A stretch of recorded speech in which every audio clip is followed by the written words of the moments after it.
Fala pessoal, tudo jóia? Aqui é o Paulo Gentil e eu tô aqui na querida Academia Malharte, que fica em Brasília, na 203 Sul, para mais uma sessão do Teoria na Prática, que é uma sessão do Nerdflix, né? E que é a única coisa do Nerdflix que fica aberta no YouTube também, para vocês entenderem como aplicar todo o conhecimento. E por que eu deixo aberto aqui? Para vocês mostrarem para os seus alunos, né? Irem lá mostrar e dizer, ó, tá vendo aquilo que eu te expliquei? Tem um professor explicando também. Hoje eu vou falar sobre os diferentes posicionamentos de pé no leg press. Eu sei que você que assistiu o vídeo, né, assistiu as aulas sobre isso no Netflix, já sabe o que acontece, o que não acontece, principalmente já sabe toda a fundamentação teórica. Mas como a gente está fazendo essas análises, né, o que eu vou fazer? Eu vou realizar o leg press com diferentes posicionamentos de pé, botando o pé mais para cima, intermediário mais para baixo, e aí depois eu vou usar os marcadorzinhos, né, de isopor nas articulações, e aí depois eu vou passar ele num software e vou te mostrar. Tá vendo quanto muda da angulação? Qual a implicação prática disso? Quando você vai usar o pé aqui, o pé ali, o pé acolá, entendeu? É pegar o conhecimento teórico, fazer a demonstração prática e te dizer, bom, como você vai usar quando você for treinar? Como você vai usar quando for prescrever para um aluno que tem essa característica, tem aquela outra com esse objetivo. Então, acompanha sempre, tá legal? Muito importante, se você é estudante ou profissional da área, o Nerdflix também. Porque, cara, se você é estudante ou profissional e quer viver de YouTube, pelo amor de Deus, daqui a pouco tá passando cupina e leg de ladinho pra galera. E aí, não se esqueça, para quem tá assistindo no YouTube, deixa o seu like no vídeo, coloca para seguir o canal e ativa as notificações, porque toda terça e sábado eu posto, mas aí você, se ativar a notificação, você vai sendo avisado e toda vez que tiver coisa nova, pum, você já fica sabendo.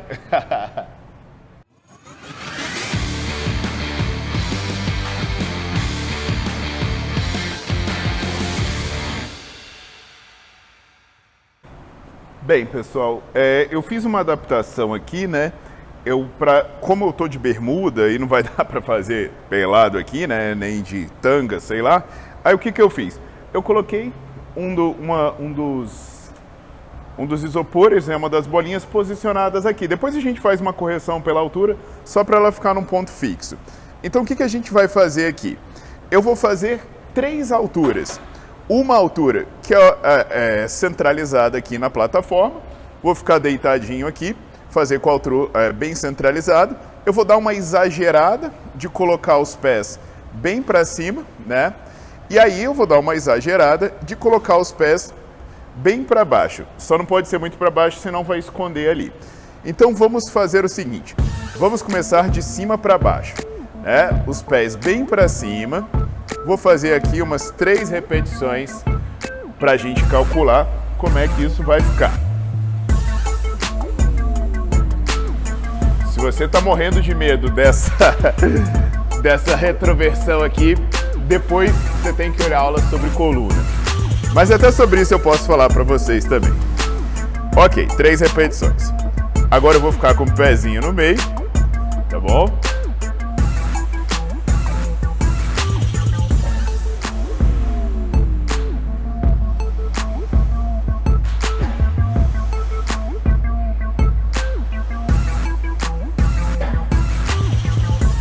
E agora, vou colocar o pé lá embaixo. Não muito, para não esconder o isopor, né?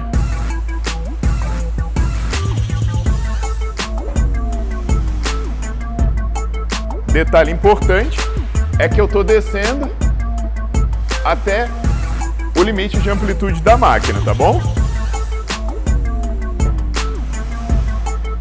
Beleza. Diz aí, o que você acha que vai dar? E aí, pessoal? Então agora vamos às análises, né? A gente vai dividir essa análise em 2 momentos. As análises do quadril e as análises do joelho, tá legal? Então assim, para falar na análise do quadril, a gente vai começar entendendo o quanto a gente conseguiu de amplitude efetiva. E aí, para começar, a gente vai avaliar os movimentos e vai perceber que com diferentes alturas do pé, os movimentos começam de pontos de flexão de quadril diferente.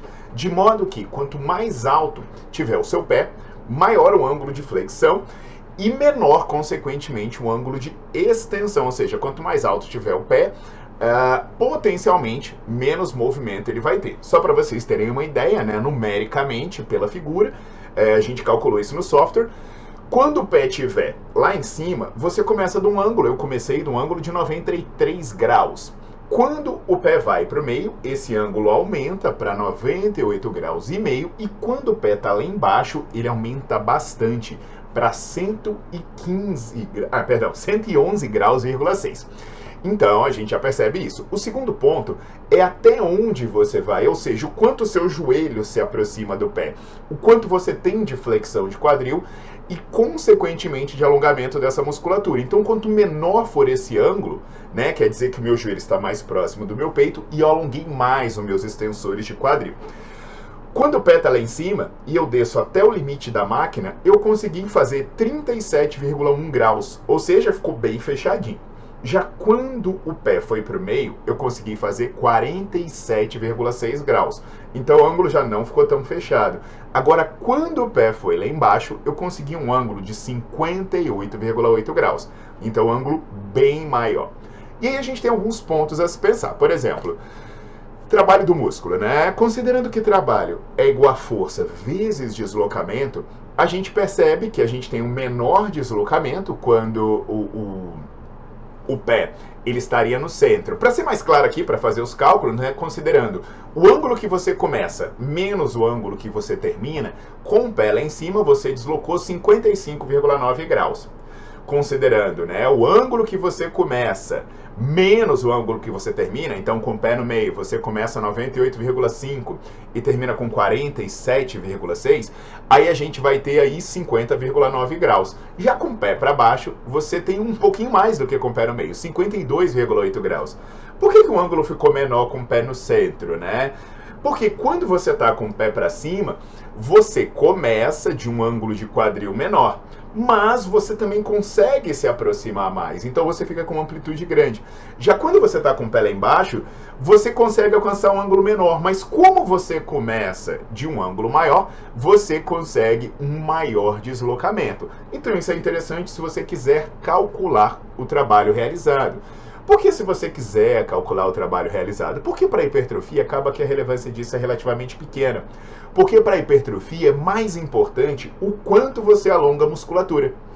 E aí, né, o quanto você alonga a musculatura é muito mais quando você está com os pés lá em cima. Você alonga mais a musculatura do quadril, porque você consegue fazer uma flexão até 37,1 graus. Então você fica com o joelho bem próximo. Agora, quando você está com o pé lá embaixo, você alonga menos, porque você vai ter 58,8 graus de flexão. Legal, já eu dou mais informações práticas sobre isso, né? Mas agora então a gente passa para a análise dos joelhos, né? Quando a gente analisa os joelhos, sempre vai começar a 180 graus, porque eu começo de um ângulo de extensão máxima, quer dizer, é o máximo de extensão ou mínimo de flexão. Então a gente, quando vai falar de amplitude, aí já não precisa fazer cálculo preciso. Quanto mais você flexionar, mais amplitude você teve e ponto final.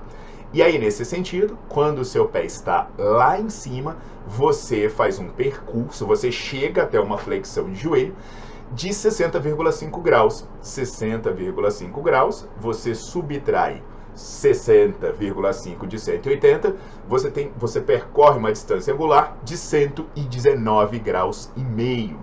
Já com o pezinho lá no centro, você faz uma flexão de 56,2 graus, no caso eu faço, né?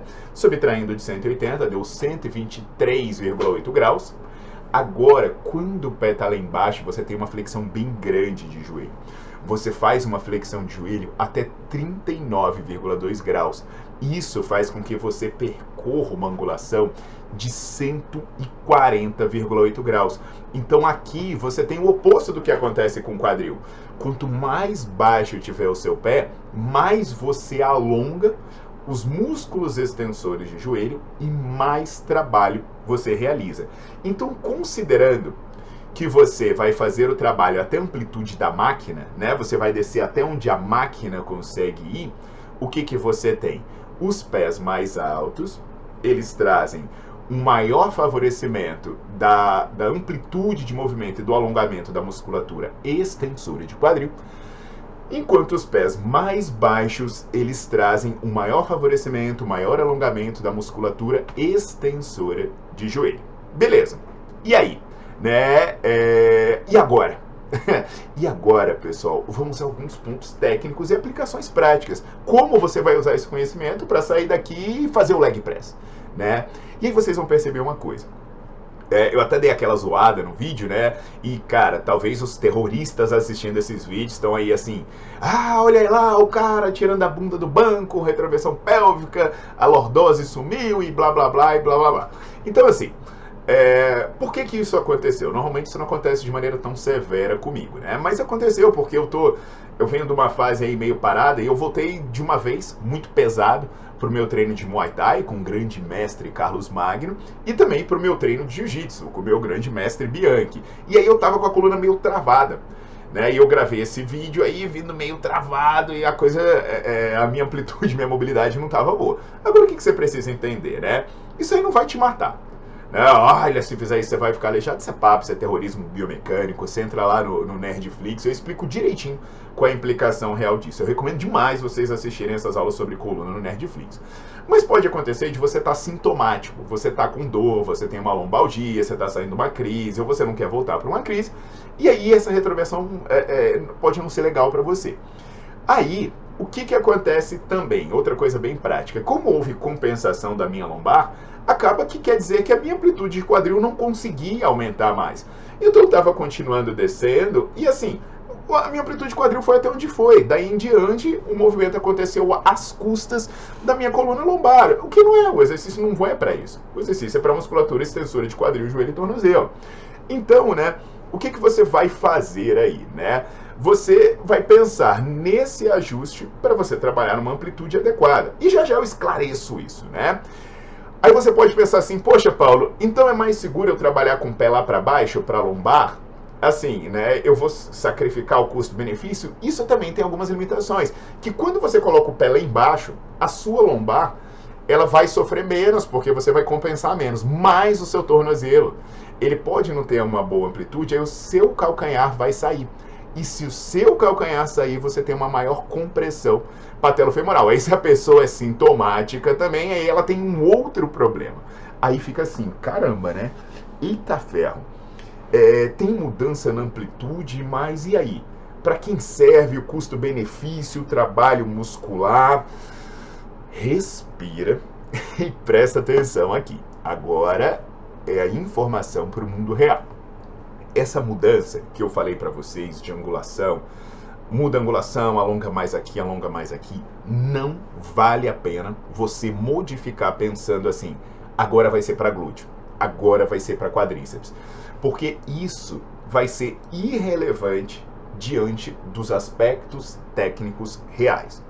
Se você quiser assim: ah, Paulo, mas eu queria trabalhar um pouco mais, trazer um pouco mais de estímulo para o meu extensor de quadril, pô, bota uma série a mais de levantamento terra. Ah, Paulo, eu queria trazer um estímulo a mais para o meu quadríceps. Vai lá e faz uma cadeira extensora, né? Vale mais a pena você fazer isso do que você sacrificar a técnica do exercício. Por que eu estou dizendo isso, né? Porque essas variações de altura, elas não devem ser comprometidas pela execução técnica. Por exemplo, você vai lá e faz o leg press. Né? Se você está fazendo o leg press e o calcanhar está saindo muito da plataforma, quer dizer que para você o pé está muito para baixo. Para uma pessoa que tem uma boa mobilidade, o pé pode não sair, mas para você o pé está muito para baixo. Então, se você está fazendo o leg press e você está tendo dificuldade de manter os seus calcanhares na plataforma, você vai ter que subir mais o seu pé. Entende? Ah, Paulo, mas aí eu vou trabalhar... Cara, menos quadríceps, menos quadril, isso não vem ao caso. A diferença é irrelevante diante da perda técnica que você tem. Agora, tipo eu tava no vídeo. Você tá fazendo com o pé pra cima e você tá virando um tatu bola, né? Se a sua bunda tá subindo toda ali, pô, aí quer dizer que você não tem mobilidade para fazer com o pé tão alto. Então você vai começar a colocar o seu pé mais para baixo. Pô, se você tiver sintomático, nossa, Paulo, eu tô fazendo leg press, eu tô morrendo de dor na coluna. Aí você vai fazer, sabe o quê? Você vai colocar o pé mais para baixo. Nossa, Paulo, eu tô fazendo leg press, eu tô morrendo de dor no joelho. Você vai colocar o pé mais para cima. Porque você vai diminuir o movimento na articulação que está sintomática. E aí você reduz a demanda, enquanto essa dor diminui. Depois que a dor diminui, você tenta retornar a uma técnica mais confortável para você. Então, se você não sente nada, ah, Paulo, mas eu não sinto nada, aí o que você vai fazer? Você vai achar uma posição confortável, que te dê uma boa técnica e que ao mesmo tempo tente equilibrar o movimento nas 3 principais articulações: tornozelo, joelho e quadril. E galera, aqui não tem receita de bolo.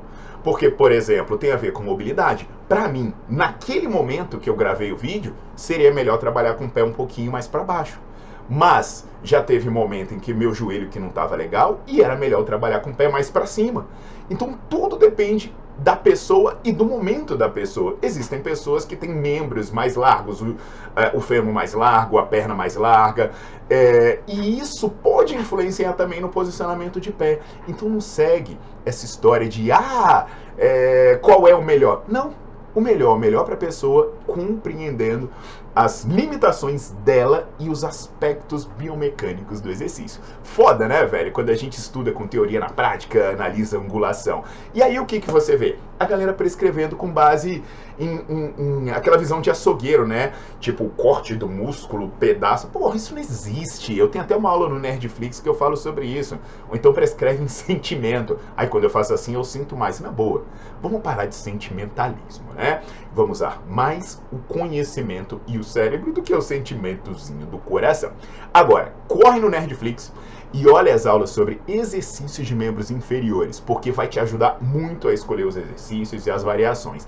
E percebam que prescrever o exercício baseado em evidência é legal demais, né?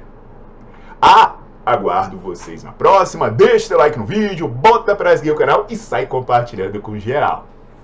Galerinha, sabe o que eu me toquei quando eu terminou esse vídeo? Esse lance aqui, ó. Porque o que acontece, né? A gente sempre tá falando de leg press, tá falando de pé pra cima, pé pra baixo, mas a gente fala muito pouco disso, né? Pô, eu vou fazer o leg press. O que muda se o banco estiver mais no horizontal? O que muda se o banco estiver mais na vertical? Então eu vou gravar um vídeo sobre isso, nem vou fazer aquela história, não, se você quiser saber, deixa aí, porque eu acho importante vocês saberem. Então assim, fica atento, né, já fica com a notificação ativada, porque o vídeo da semana que vem, eu vou fazer um teste aqui, vou fazer diferentes angulações, para vocês verem o que muda no envolvimento de cada articulação e, consequentemente, de cada músculo, tá bom? Eu só não deixo tudo de uma vez só, porque eu vou levar muito tempo para gravar e analisar, e também esse vídeo vai ficar muito longo. Mas vocês vão acompanhando a sequência, e o próximo vídeo que vai sair é sobre isso. Até a próxima!